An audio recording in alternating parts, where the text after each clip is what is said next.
really interesting episode today. We are going to talk about how, as a marketer and a seller, you can break through the noise with B2B customer insights. I'm really excited to have Allison give us some tips to do that. Excellent. Thank you so much for having me. I'm excited. Yeah. So I want to kind of kick off talking about your recent research. Sure. So breaking through the noise is about knowing your customer better and the type of analytics that you have. And I know you're really passionate about the area. So what is B2B customer analytics and why does it matter? Sure. So I think from a technical perspective, it's sort of the tools and platforms and solutions that we use to look at our data and collect insights from it. So that's kind of the scope that I had when I did the research. But I think why it's important is exactly kind of what you laid out. Certainly there's more noise every day. And on the other side, we have this customer who's really, really tired of the noise and thinks that all the noise sounds exactly the same. Mm-hmm. So they are getting these almost increasingly generic experiences. And they are really, really hungry for experiences that better reflect their context. So customer analytics is really intended to do just that, illuminate some of the behavioral context behind the customers. So what maybe give an example of the type of things that if you have good B2B customer analytics you can do? We talk about the sort of spectrum between data to analytics to insights, and I really encourage revenue professionals to think of them very distinctly. So I think that we try to do a lot of the same things with data that we can do with analytics. So for instance, better segmentation, right? It's not unusual to think about segmentation as a function of a single attribute.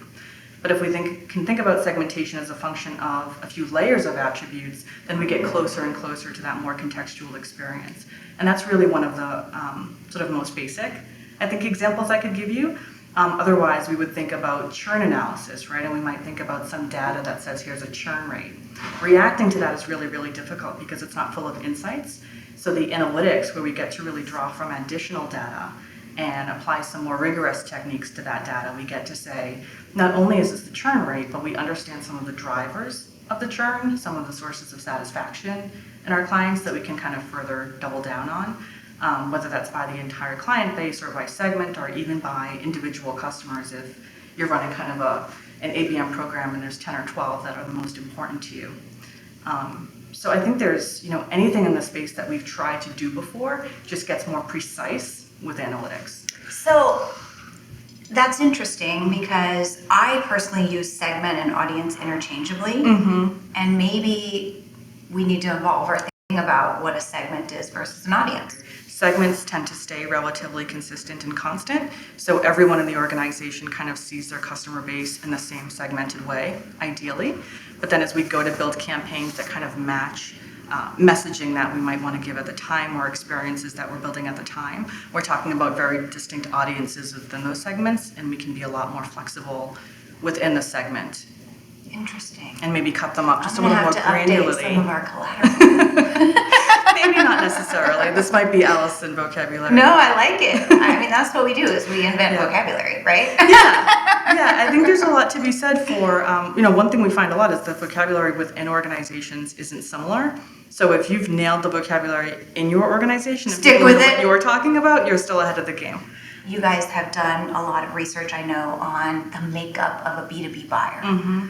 So maybe share how they buy, what drives decisions based on your research. Yeah. So I think we've created a model called the B2B consumer, which ultimately is a sort of a hybrid of the traditional B2B buyer and the traditional B2C consumer. So we once looked at B2B buyers as very rational, right? And that makes sense. There's a lot of checks and balances in a purchase like that, so it adds some rationality where there may not be any. But actually we've learned, just based on other research as well, so some academic research, that emotions are really inherent in all decision making. Interesting. So we're not just talking about the emotion that impacts your choice to buy or not, but also the emotion involved in the choices in every step of the journey. And you know that the B2B journey is so much more extensive than the B2C journey for the most part. So we're talking about choices to convert, choices to download, choices to engage, choices to pick up the phone. And appealing to emotion is something that I think is more valuable and something we underestimated in B2B for a long time. One of the things covered in your research around B2B analytics is predictive and being able to predict for timing. Yep. Which, as I think about the journey and maybe not always being rational, sure, you do have to hit them with the right message at the right time. It's true. And so maybe did you find anything interesting about? There was some logic applied as well and experience applied. So we all know that we've had experiences where someone approaches us with a buy cycle message, right? A really aggressive purchase. We're closing the quarter, so we've got a great deal for you, even though it's not consistent with where we are in the journey. So I think that it's very, very clever to have some sense of the appetite for the level of aggressive messaging you can really build and approach somebody with. So if it's time for a comparative guide for one vendor to another, then that's a really, really excellent piece of collateral. And it takes a lot of work to understand those insights. And sometimes it just takes a lot of cleverness and a lot of intuition. But when you do that wrong, you can really turn someone off. Exactly. Exactly. And it's hard to get them back when you do. Well, and I mean, the stat that we use often is about how much of the buying journey is done before someone talks to a salesperson. Yes. Which I believe is your stat. Yes. And the truth is that the math hasn't changed in the sense that the buyer journey never shrunk. It's the same amount of time. But if it's 57% or something else, that means marketing is so much more responsible for their navigation and cultivation as anonymous buyers, their interactions with the brand before they reveal themselves. It's all marketing owned. And so we're looking at owning a far more extensive piece of that journey than we did before. For me, even though we're owning more of the journey, it's not like we're getting this influx of cash. Oh, everyone else is. Oh, they are? Can you do some research you need on to that? Tell people that. But where does that leave us? Yeah. I mean, I think we've got to get smarter. Yes. About what we're doing. So how are people getting over that hump? First, there's convincing the rest of the organization through storytelling and collaborating with sales that this is in fact a reality, that we own more of that buyer's journey, and so we're doing more work. And so the things and direction we need from the rest of the organization is some sort of prioritization schema. And one of those, I think, is account-based marketing.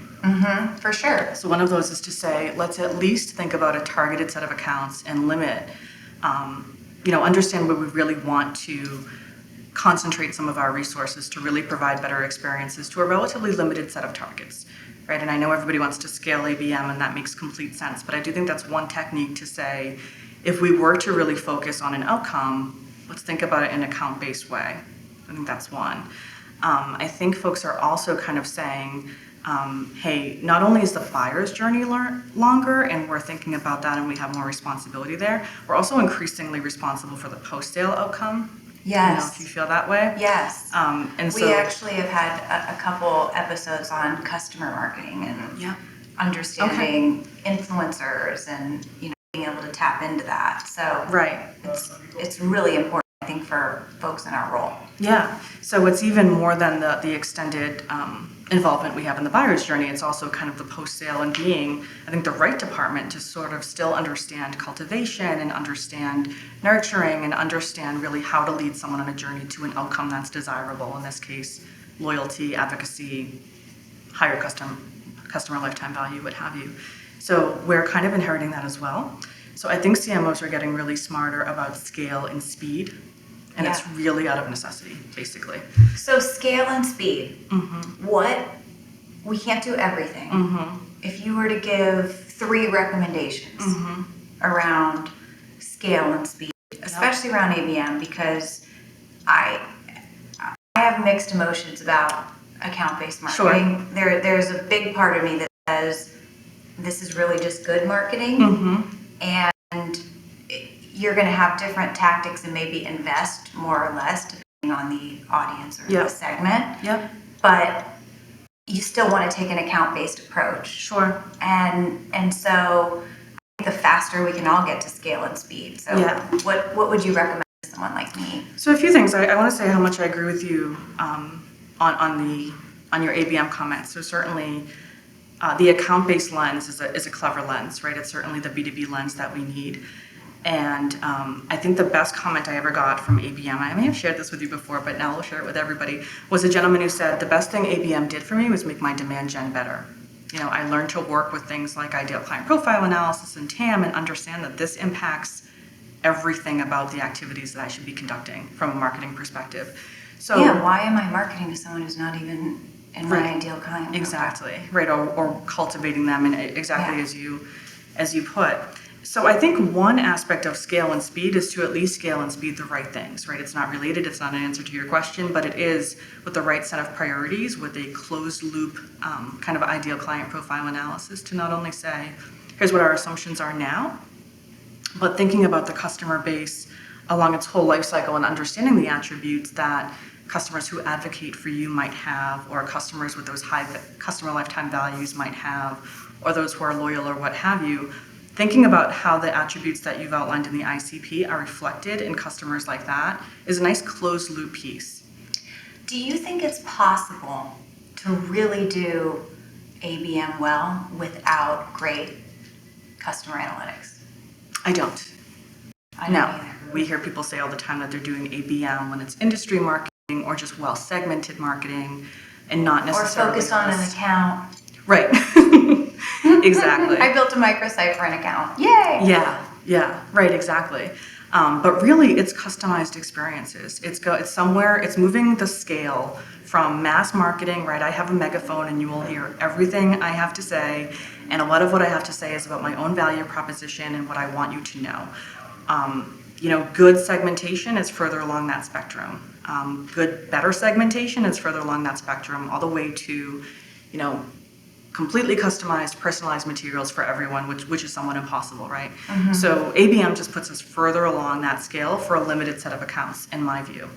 And so the idea of doing ABM without understanding the accounts that you're targeting, without having some insights, without marketing shifting their role, right? So if we're generally supposed to be, right, historically and classically qualifying inbound leads, and that goes away, then the next work we should logically pick up is building insights for the accounts that we do prioritize. Yeah. So no, I don't think ABM is possible. Good. I'm not even sure what marketing does for ABM. We believe that too. We believe that kind of the basis of any type of ABM strategy has to be in great insights, and especially since so much of journey, like we said, is anonymous. Yes. Like, you have to be able to shine a light on those insights. Yes. So where are people today with their data? Probably the highlight stat I tend to provide is that only 12% of B2B marketers say that they rely on the accuracy of their data. So all of our data sucks. So we don't have time to cry, but we do have time to kind of reflect on what that means. And I think the big deals that come out of it is, it makes personalization a terrifying prospect. We're terrified of the prospect of having really bad data, and that's so limiting. So what are people doing? One, they're certainly more careful about deduping and cleansing, right? Which sounds kind of basic, but it is really driven by that. We actually want to put this data to use now, right? Against great customer experiences. It's not in a vanilla folder filed away. Yeah. It has value, so we have to tend to it. Right. It's generally, so folks are kind of saying, okay, I'll dedupe and I'll cleanse and I'll manage this and I'll know that I have to keep this up to date, that this is an exhaust, that people do leave companies all the time. And the last stat I knew, and this isn't my area, is 25% of your database turns over per year. As a marketer, as a practitioner, that's the number that I always had in mind.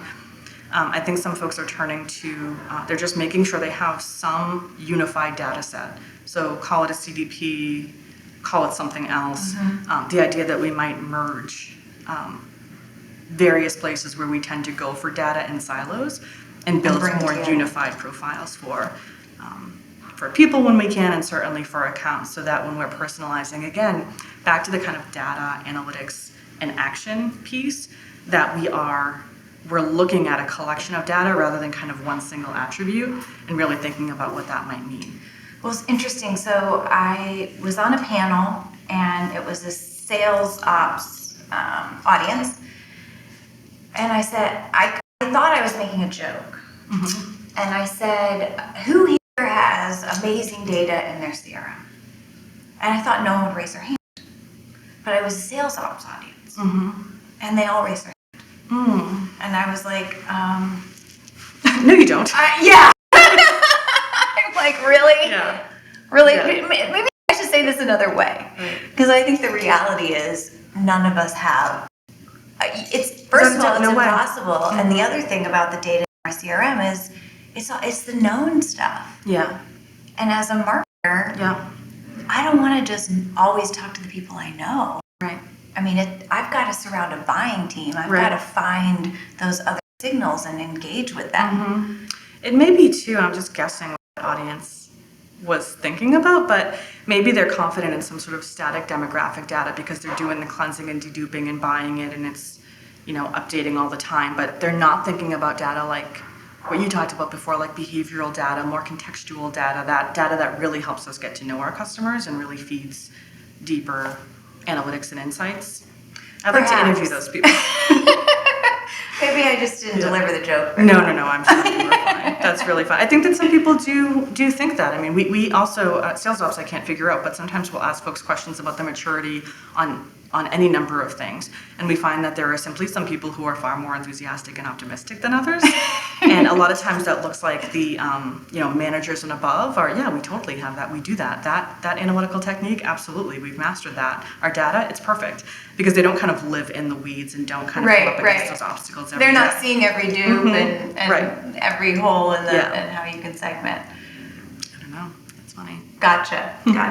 Obviously, a big part of your research is covering the space and covering technology, and this is not the first time you've covered this space. How's it changed? Yeah. Anything surprise you?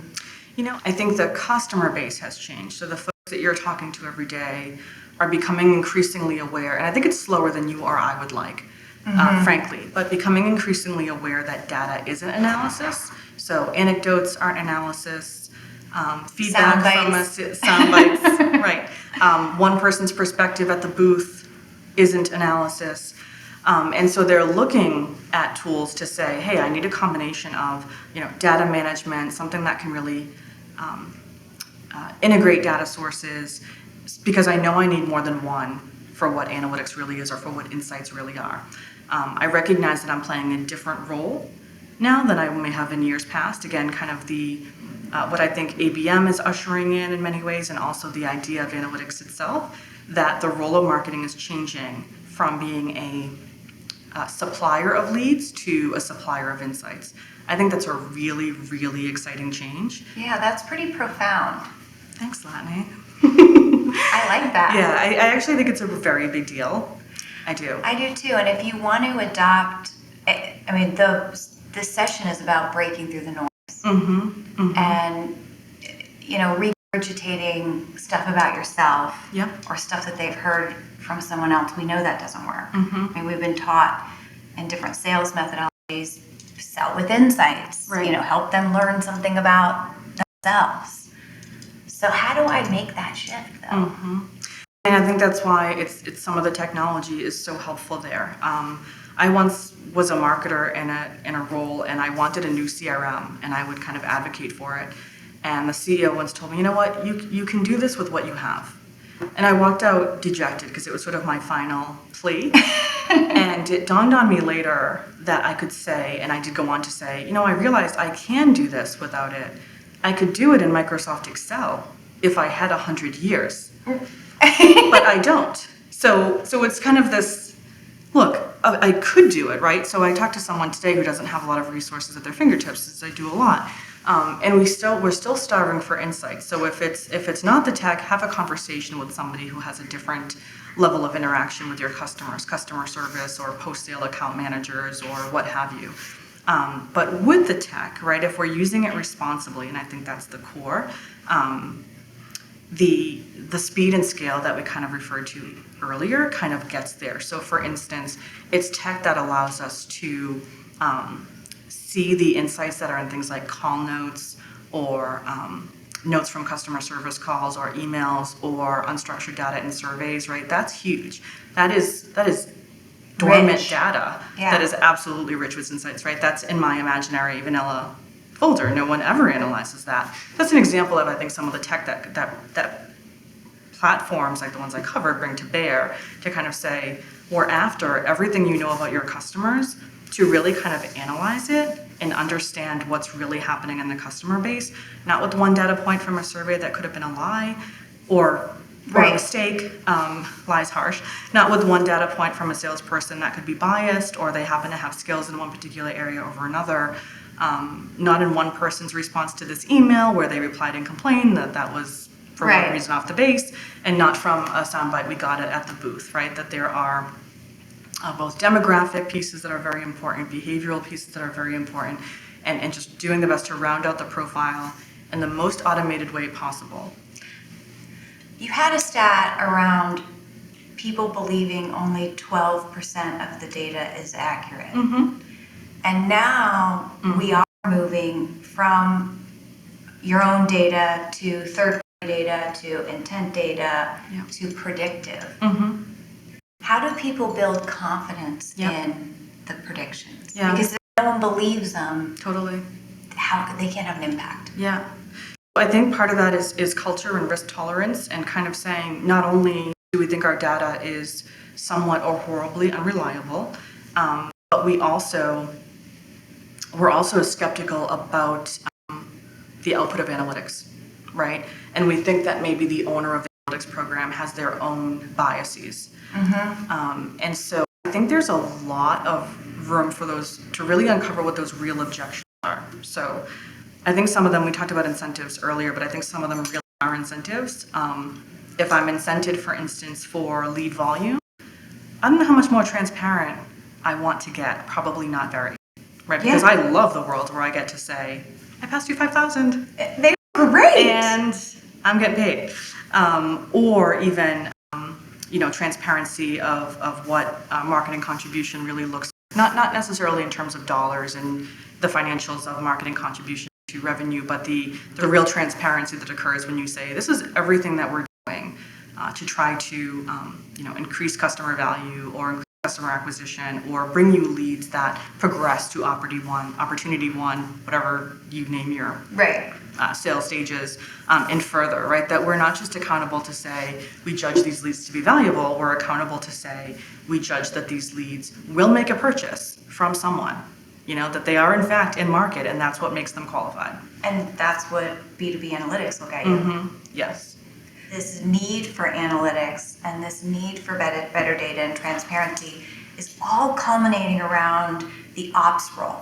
And whereas before I had marketing ops and there was sales ops and perhaps the chief customer officer had analytics there, people are starting to kind of put the pieces together in a unified function. It's really quite awesome to see, I think. To be very honest, I shout this from the rooftops. I really favor the ops role. I think the ops role brings, I feel like they're my people. I want them to be my people. I want them to embrace me back. But I remember thinking that in every organization that I was in, I can tell you that the trend was when the CMO would go to the board meeting or go to the executive team meeting, the last stop was the desk of the ops team or the individual to say, do I have my story straight? Right? Is this what's happening in the organization? What a powerful, powerful role. And what an informed role. And I think that's gone under-recognized and undervalued for a very long time.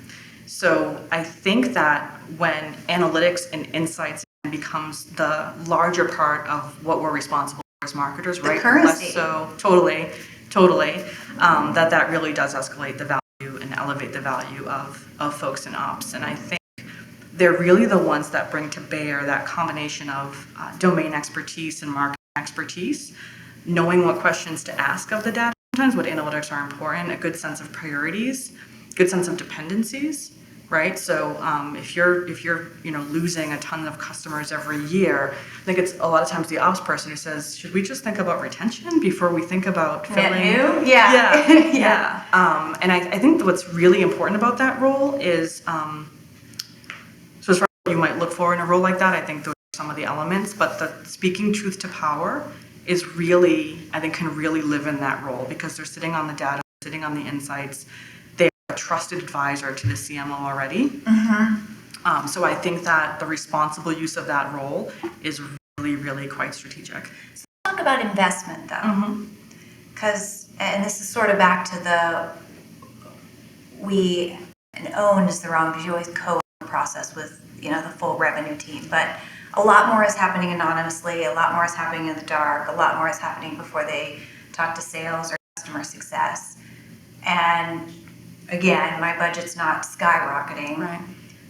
When do I invest in technology and when do I invest in ops? And my priorities. Yeah, I mean, I think it's hard to prioritize without the investment in ops. So start there, because they're going to give you the data to help you prioritize. I think whether it's a full sort of marketing ops person, or just a responsibility for ops to kind of say, look, we need a method to understand the goals of the business, whether it's a revenue goal or some other large, ambitious, aspirational goal. We kind of need to map to that. And I think that's an operational responsibility that says, here's how marketing will drive progress against that audacious goal.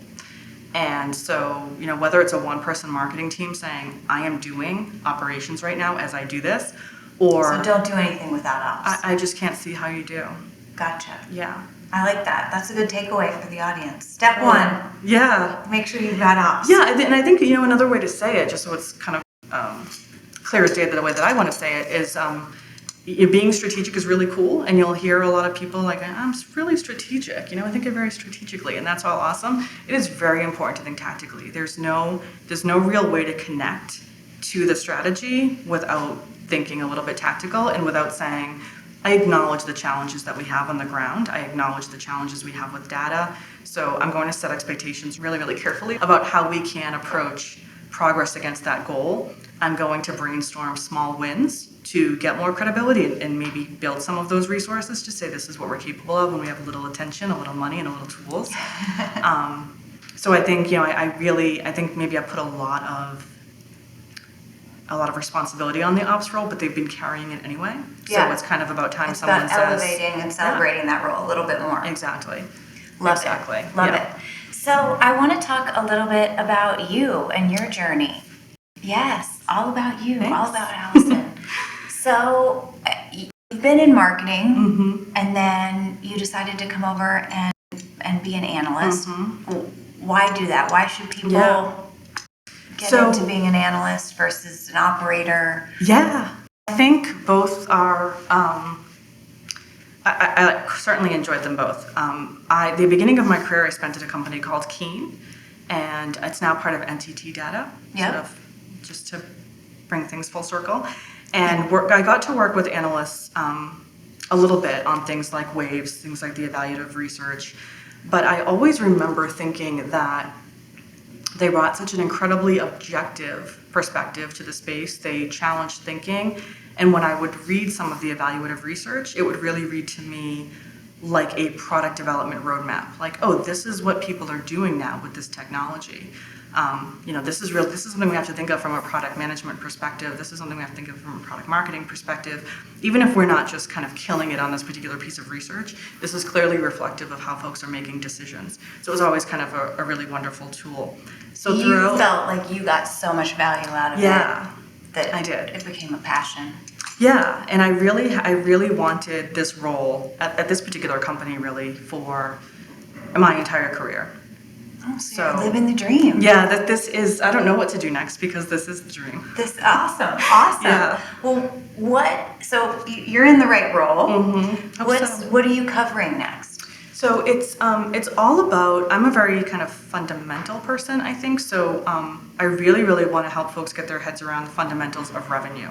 Okay. So that's going to manifest itself in a number of ways that will seem disconnected, but we'll talk about customer lifetime value and really share some of the formulas that make sense there, some of the ways to bring that from analysis to action to really kind of make that a driver for some activity.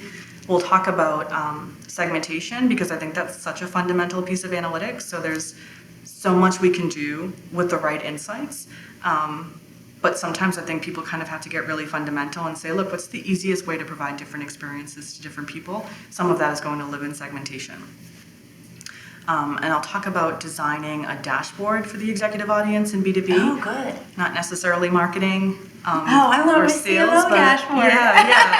No, it's very, I'm very, very excited about that. So we're constantly kind of counseling people about that. Everybody wants to know what are the top 5 metrics I should have for my board and my executive team, and that's not always consistent. It shouldn't be, right? If your report looks just like mine, am I really measuring the health of my business, or am I just kind of giving you popular metrics? So Right. It'll really be about the methodology to kind of determine what metrics are important for you to kind of stay up at night worrying about, distinct from what metrics are important to share and how frequently to share them. Awesome. So, Awesome. yeah, I'm really excited. Well, we've covered a lot. We talked about B2B buyers and how really personalization is how we get above the noise. And we also talked about how none of us have great data. Yeah. And so we've got to make the right investments in ops and technology to get the data that we need. Yep. To deliver personalized experiences. Yep. Sounds like that's kind of the breakthrough moment. Yep. I loved the thinking about our role as a CMO differently. Instead of delivering leads or even revenue, delivering insights. So that's something that I'm going to certainly take away. Yeah, I'm really hoping to talk about that more. I think it's a fundamental shift that I think we have to start taking really seriously. And I think with so many people passionate about ABM or eager to get started with ABM, it's also a great takeaway to know, hey, if you don't have the insights, you sort of don't have any business ABMing, right? So start there. ABMing. Yeah. No, I think it's also, folks always want to know, what are the requirements? What are the best practices? The best practices are putting insights to work. So I don't want to do this to you again, but I'm going to say data, insights, action. So the ABM is certainly about all three, but we certainly can't forget about the action. It's actually a bit easier to forget than might meet the eye. So it's enough work getting the insights and packaging them and getting them to the right people and getting them to pay attention to them. The behavior change, the sort of definitive behavior change that says, as now a channel owner, exactly. Yeah, that's been an interesting transition for us too, as we've built out our platform. We started just predictive, but then it was like, okay, great. Now we need to deliver this to sales. We need to either make a call or not make a call. Right. We need to get ad campaigns rolling. So that's been a big focus of ours. And that's excellent, because you asked me at the beginning what I learned from the evaluative research that I just conducted, the B2B Customer Analytics Wave, and in talking to customers, really leading up to that, not just in that exact research, but sort of everything that goes into it. The appetite is really for not only the insights, but the specific, explicit direction of what to do. So, I really did try to incorporate that in the context of the wave and in some of the considerations for purchase, to kind of think about, again, that bias for action, that ease of use, because there are lots of stakeholders, lots of folks using the insights, and it's not, again, the behavior change is a different piece, and if you can nail the ease of execution, it's really going to make a difference in adoption. Yeah, we've seen that, all the time. Totally, and not in 55 different tools. Right. Because that is always a barrier to taking action. How far are we from next best action and AI really driving next best action? So I think it's hard to say, but I'll tell you sort of what the considerations are. So I think when it comes to next best action, so let's just say kind of right customer, right time, right experience. Yes. I think customer analytics really cover right customer and right time, and right experience is kind of a separate analytical stream. Okay. And I think it incorporates a ton of things, like, content development is one, right? That's still a very manual process, and I know there's different opinions on when AI will do that. But that's probably not around the corner, So I think there are aspects of next best experience we'll get to first, next best action, next best product for cross-sell, upsell. Maybe next best channel. Totally. Like, is this an email? Is this an ad? Yes. Is this a call? Yes. Those type of things. things. Exactly. And if you were a client and we were having a conversation about how do I get to next best experience, I would ask you to kind of focus on those pieces, to kind of think about the different elements of next best experience and nailing them at a time. So thinking about things like what's the best next product for upsell, cross-sell, or even mapping the account to the best product, whether that be a function of what they're interested in or what products are quite sticky, right? What leads to a higher customer lifetime value, or what leads to that second purchase most reliably. Sure. Another role of analytics over data. Allison. Yes. Thank you so much for coming on Talking Absolute Sense. pleasure. Thank you so much. Thank you for the research that you do. Thank you for covering our space. Thank you for being so thorough. I learned a lot today, and I'm sure all of our viewers on Talking Sense did too. So can't wait to have you back. Thank you so much, Latané. Such a pleasure to be here.